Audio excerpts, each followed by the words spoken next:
A graça e a paz do Senhor Jesus, amados e amadas do Senhor, que o Senhor Jesus possa estar te fortalecendo, te guardando nesse tempo, um tempo que a gente está passando por ele, vamos passar, e que tem que gerar nos nossos corações, apesar de gerar o medo e a apreensão, mas gerar nos nossos corações o sentimento de algo novo que vai estar começando, de um renovo que o Senhor vai aplicar nas nossas vidas e no nosso coração. E aí o texto que a gente pegou para fazer uma breve reflexão nessa manhã para vocês, está lá num salmo conhecido nosso, que é o Salmo 23. Eu vou fazer a leitura dele aqui. Normalmente a gente tem falado para vocês utilizarem a Bíblia Viva. Eu acabei esquecendo a minha Bíblia Viva hoje com o Salmo, mas a gente vai na tradicional mesmo. Diz assim a palavra do Senhor: O Senhor é meu pastor, de nada sentirei falta. Deitar-me faz em verdes pastos, guia-me mansamente a águas tranquilas, refrigera a minha alma, guia-me pelas veredas da justiça por amor do seu nome. Ainda que eu andasse pelo vale da sombra e da morte, não temeria mal algum, porque tu estás comigo. A tua vara e o teu cajado me consolam. Preparas uma mesa perante mim na presença dos meus inimigos. Unges a minha cabeça com óleo e o meu cálice transborda. Certamente que a bondade e a misericórdia me seguirão todos os dias da minha vida, e habitarei na casa do Senhor por longos dias. Davi era um pastor de ovelhas, em que ele, de uma forma muito precisa e própria, ele utiliza do exemplo, da analogia do que ele vivenciava diariamente para expressar o cuidado, a confiança que ele havia no Senhor. Para a gente ter mais ou menos uma ideia de como era essa experiência dos pastores, a região do Oriente Médio é uma região que tem a situação de temperaturas elevadas, de regiões inóspitas, muitas vezes com vales sem produção de pastos, que necessitam que haja uma mudança de um local para outro em busca desses pastos. E havia um rebanho muito grande, como há até hoje ainda, de rebanhos compostos de cabras e de ovelhas. E para esse rebanho grande, a necessidade de água era realmente essencial. E aí, em função desses pastos que eram difíceis e dessa escassez de água também, os pastores se deslocavam por muitos campos ou por muitos locais para levar e conduzir essas ovelhas até o local onde pudesse alimentá-las. E havia uma espécie de associação entre eles, em que havia um grande cerco, um muro fechado, e nesse muro fechado havia feixe de espinhos apoiados, onde essas ovelhas ficavam ali junto com as cabras de todos os pastores reunidas. E aí, durante o dia, os pastores separavam as suas ovelhas, cada um levava para conduzi-las para pastarem, e à tarde traziam novamente. E eles ficavam na porta desse redil, chamando essas ovelhas para que essas ovelhas entrassem e ficassem nessa espécie de muro, para que à noite as ovelhas ficassem protegidas tanto de roubos, de salteadores ou de pessoas, como de feras, de lobos, alguma coisa que aparecesse. E nesse redil, nessa entrada, que era uma grande porta, o próprio Jesus, mais à frente, ele vai usar essa analogia para falar com o povo. Lá em João 10, capítulo 7, Jesus fala isso. Eu sou a porta das ovelhas. Ou seja, ele estava dizendo que através dele e nele as pessoas iriam encontrar a paz, o refrigério, para poder seguir nas suas vidas e conduzir. Em João 10, 3 a 4, ele ainda fala: este o porteiro abre, as ovelhas ouvem a sua voz, chama pelo nome as suas ovelhas e as traz para fora. E quando tira para fora, as suas ovelhas vai adiante delas, e as ovelhas o seguem porque conhecem a sua voz. Nós vemos aqui o cuidado, o carinho do pastor para conduzir as suas ovelhas, no caso, o pastor Jesus, permanecendo e guardando-as em todo o tempo. Jesus é o Jeová Rafa, o Senhor é o meu pastor. É o pastor que cuida, que conduz, que guia essas ovelhas e as alimenta, que as conduz no meio do deserto. E aí quando a gente pensa nessas ovelhas, a gente pensa no pastor e nos instrumentos que esse pastor utiliza para trabalhar no seu dia a dia e para conduzir. Ele precisa pelo menos de duas coisas aí para esse local para conduzir. Ele precisa de um cajado ou vara e ele precisa, além disso, a gente precisa do cajado e da vara. No caso do cajado, da vara, melhor dizendo, é um instrumento de defesa que o pastor utiliza para afugentar os lobos e os leões. Não era um instrumento tão grande, da extensão mais ou menos de um braço, mas que permitia qualquer animal que se aproximasse chegar das ovelhas, o pastor com a sua autoridade espantar esses animais para longe e permitir que as suas ovelhas continuassem preservadas.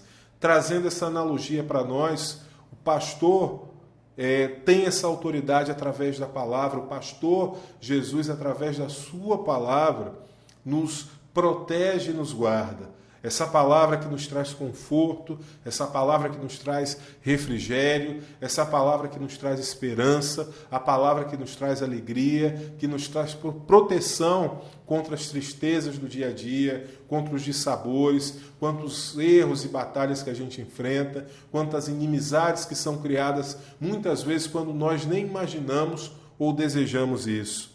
Jesus é esse pastor que guarda e que protege as suas ovelhas. O cajado era um instrumento diferente um pouco da vara, porque ele era usado para resgatar a ovelha que caía no meio de um daqueles vales que ficam ali na região do Oriente Médio. O cajado representa para a gente como um instrumento da misericórdia de Deus, do cuidado de Deus. Lá em Lucas 15, a partir do verso 4 até o verso 7, o Senhor Jesus diz: qual de vós é o homem que, possuindo 100 ovelhas e perdendo uma delas, não deixa as 99 no deserto e não vai após a perdida até que a encontre? E achando-a, põe-na sobre os ombros, cheio de júbilo, e chegando a casa, reúne os amigos e vizinhos e lhe diz: alegrai-vos comigo, porque achei a minha ovelha que se havia perdido. Digo-vos que assim haverá maior alegria no céu por um pecador que se arrepende do que por 99 justos que não necessitam de arrependimento. A ovelha conhecia o pastor também pelo cheiro do cajado que se apegava à sua mão. Esse cajado para nós, essa presença do Senhor, é o sacrifício dele na cruz do Calvário por mim e por você, porque nós estávamos perdidos e Jesus nos resgata através do seu sangue.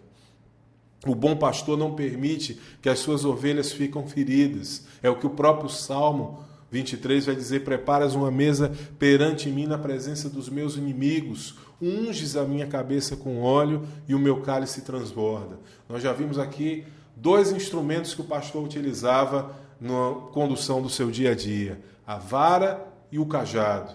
O terceiro instrumento que o pastor utilizava era o azeite. O azeite era usado para tratar as feridas das ovelhas. E o Salmo 23 mostra exatamente isso, que o Senhor nos unge como ovelhas dele com o seu azeite perfumado, da unção, da presença e da graça do Espírito Santo. Um bom pastor, ele sempre vai estar em busca de resgatar e de trazer as suas ovelhas para um aprisco tranquilo, para um aprisco seguro, onde haja um refúgio seguro para elas. As ovelhas, normalmente, quando estão pastando e elas normalmente se ferem, elas ficam sujeitas à ação de mosquitos, que muitas vezes estão ali naquele local daquela ferida, incomodando, mordendo, tentando fazer com que aquela ferida aumente. E aí, muitas vezes, aquela ferida, quando aumenta, gera na ovelha uma inquietação, a ovelha começa a se debater, a bater a cabeça e a seguir. O azeite era utilizado naquela época exatamente para isso, para limpar aquele ferimento que havia nas ovelhas e para que trouxesse novamente a tranquilidade aos corações. A unção do Senhor pode estar sobre você. O cuidado do Senhor pode estar sobre você e sobre a sua vida quando você procura buscar a presença dele. E esse azeite é o refrigério que traz para nós, que traz paz ao nosso coração, mesmo num tempo tão tormentoso e tão difícil que a gente vivenciou. O Salmo 23, ele fala exatamente disso lá no início. O Senhor é o meu pastor e de nada sentirei falta. Nós não vamos estar imunes dos problemas, nós não vamos estar imunes das dificuldades, nós não vamos estar imunes dos perigos que vão nos apresentar, a gente não vai estar imunes de enfrentar ou de passar por dificuldades de ordem física, de ordem financeira, mas a diferença é a forma como a gente vai conduzir a nossa vida, como a gente vai passar no meio dessa caminhada. Na nossa caminhada, apesar de nós termos Deus como nosso pastor, nós poderemos sentir falta dessas coisas que são práticas do dia a dia. Mas aquilo que é essencial para nós, que é a paz de Deus, que é a graça de Deus, que é o cuidado de Deus, isso nada, nem pandemia, nem crise econômica, nem nenhum governo, nem ninguém pode tirar de nós. O salmista ele descreve aqui que sobra, que também não é o que nós queríamos ter, vivenciar um tempo desse, de uma realidade difícil, em que muitas vezes nós estamos cansados, muitas vezes nós estamos cheios de tarefas, com o corpo a esmorecer, a paralisar, mas a gente precisa guardar dentro do nosso coração a promessa bíblica que fala e que precisa ser viva para nós, que Deus fortalece o cansado e dá grande vigor ao que está sem forças. Lá em Isaías 40, 23, ele fala isso. Os que esperam no Senhor têm renovadas as suas forças, e eles podem voar como águias, correm e não se fatigam, andam e não se cansam.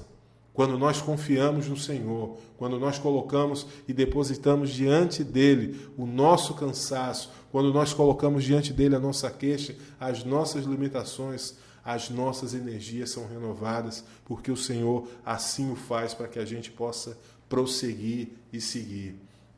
Nós padecemos com inimizades, principalmente a gente sofre muito com inimizades que são formadas muitas vezes de forma gratuita, que a gente nem imagina e espera, de alguém que a gente nunca desejou mal, de alguém que a gente nunca falou mal, de alguém que a gente nunca fez mal, e aí você vê muitas vezes a pessoa te tratar mal, agir mal com você, e você não consegue entender.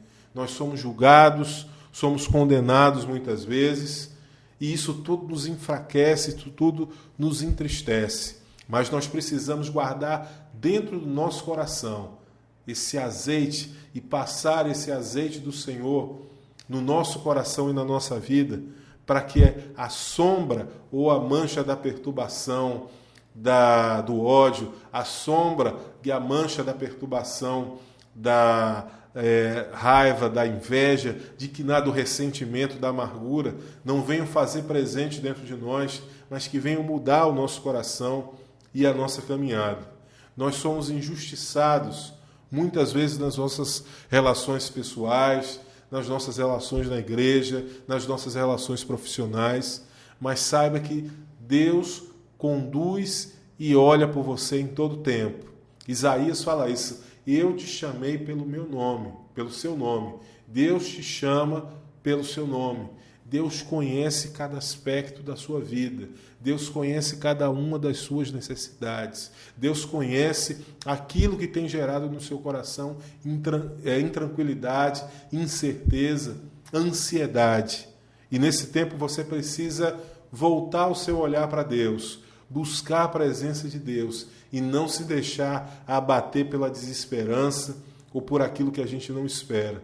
A gente precisa olhar sempre com um novo olhar, de enxergar que cada dia é uma oportunidade de algo novo, que cada dia as misericórdias do Senhor se renovam sobre nós, de que todas as coisas, apesar de nós vermos coisas que têm sido difíceis e complicadas, cooperam para o bem daqueles que amam a Deus.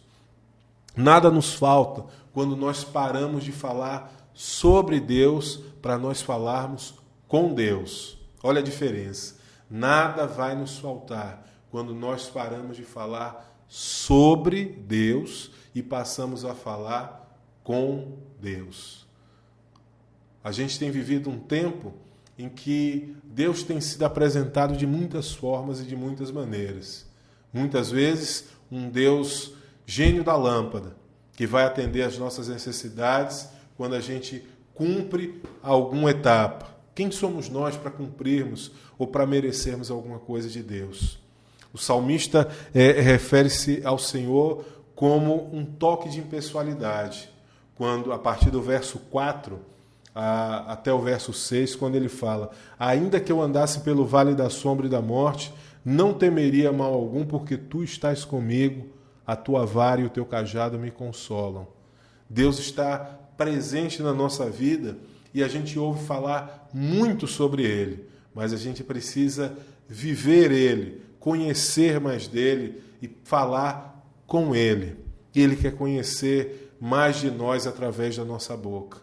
E a gente vê um exemplo muito claro disso através de Jó, um homem temente a Deus, que buscava a presença do Senhor e que passou por toda uma tormenta, perdeu tudo financeiramente, perdeu os filhos, e aí ele fala, lá no final, depois de todo o processo, lá no capítulo 42, que antes eu te conhecia só de ouvir. O convívio com a dor levou Jó a buscar a presença de Deus e a ver que o Deus que ele conhecia, o Deus que ele ouvia falar, era um Deus insuficiente.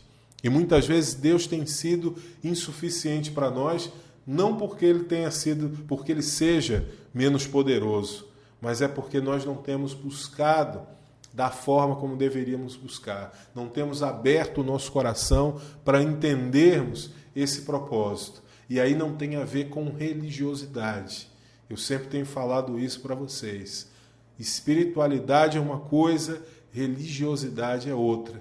E muitas pessoas têm se perdido ao longo da caminhada. Muitas pessoas têm estado amarguradas e ressentidas com Deus porque confundem exatamente isso. São religiosas, mas não buscam a Deus como deveriam buscar. Buscam um gênio da lâmpada ou vivem um evangelho cheio de tantas cargas pesadas que esquecem aquilo que o Senhor fala lá em Mateus, que o fardo dele é leve. E aí a religião vai pesando e trazendo um monte de obrigatoriedades que fazem com que se torne quase como uma camisa de força. Infelizmente é na escassez que nós aprendemos a conhecer quem é Deus. Quando nós perdemos, é que nós somos encontrados. No campo a ovelha fica perdida porque ela não enxerga muito bem, mas é o pastor das ovelhas que vai até elas e busca ela. Quando nós caminhamos no meio da escuridão, é Jesus que traz a luz, a sua luz, até nós, porque Ele é essa luz. O Senhor é a minha luz e a minha salvação. A quem temerei? O Senhor, a força da minha vida, de quem me recearei? É isso que diz o Salmo 27:1. Quando nós afundamos no atoleiro, é que nós nos alegramos ao pisar novamente na rocha. O salmista vai falar dessa necessidade e andar, passar no meio do vale é essencial para cada um de nós. A promessa de Deus, quando Ele coloca de que nada em nós, quando andamos com Ele, nada nós teremos falta, não implica em nós estarmos livres da aflição, porque a aflição é necessária para todos. O deserto é necessário para todos. A gente precisa passar no meio do vale para poder caminhar. O que a gente precisa é não ficar no vale. Davi entende isso e quando ele experimenta o poder de Deus, ele consegue olhar ou enxergar a vida sobre um novo ângulo. Quando ele olha e sente o cuidado e a proteção de Deus, ele consegue ver beleza no vale e ver beleza nos montes. Quando experimentamos o poder de Deus, nós vemos a beleza da vida. E a beleza da vida não é feita apenas de vales, mas as montanhas também. Quando nós olhamos para baixo, a gente só vê os vales. Quando nós olhamos para cima, nós enxergamos os montes. A beleza nos montes e a beleza nos vales também. E Deus é o responsável por isso, quando o nosso coração está cheio da presença dEle. Nada vai nos faltar quando nós deixamos que o Senhor nos pastoreie. Nada vai nos faltar quando nós deixamos que Deus nos conduza por águas tranquilas. É isso que diz lá o Salmo 55. Lança o teu cuidado sobre o Senhor, Ele te sustentará, nunca permitirá que o justo seja abalado. Nós poderemos passar por tormentas e dificuldades, mas a gente vai sofrer algum tipo de revés, mas isso não vai impedir a gente de prosseguir e seguir. Finalizando, eu quero deixar para você que quando eu me deixo pastorear pelo Senhor, eu experimento medo, mas Ele me fortalece. No Deus de cuja palavra eu louvo e nele que eu confio e espero. Se deixe pastorear pelo Senhor. Nesse tempo, que é um tempo de renovo, como eu falei, da gente olhar a vida sobre uma nova perspectiva, da gente entender que a gente não pode tudo, mas que Deus continua podendo tudo, que a gente se volte para Ele, se volte para buscar valores dentro de nós que foram perdidos, de nós como igreja, de resgatarmos esses valores e que a gente possa passar no meio desse vale. E nós vamos passar em nome de Jesus, que a gente possa vencer esse vale, caminhando junto com o Senhor. O salmista fala exatamente isso. Ainda que eu ande pelo vale da sombra e da morte. Ele está aqui, não está dizendo se eu andar, mas ele está dizendo ainda que eu ande. É porque em algum momento ele vai andar. Tu estarás comigo. Nunca perca de vista que o Senhor está perto de você. Perto está o Senhor. Então que você tenha uma semana vitoriosa na presença do Pai. Que você busque a presença do Senhor nesse tempo e que você dê um upgrade aí nesse relacionamento com o Senhor. Que você faça a limpeza lá e agora numa linguagem lá, limpe todos os seus arquivos e memórias que são inúteis, que estão deixadas de lado e guarde o seu coração, limpe o seu coração para que haja espaço na memória dele, para a presença de Deus, para o cuidado dele e para a direção dele. Que Deus te abençoe e te guarde, que Deus te fortaleça a cada dia e que você seja um instrumento precioso e preciosa por ser usado pelo Senhor. Deus te abençoe.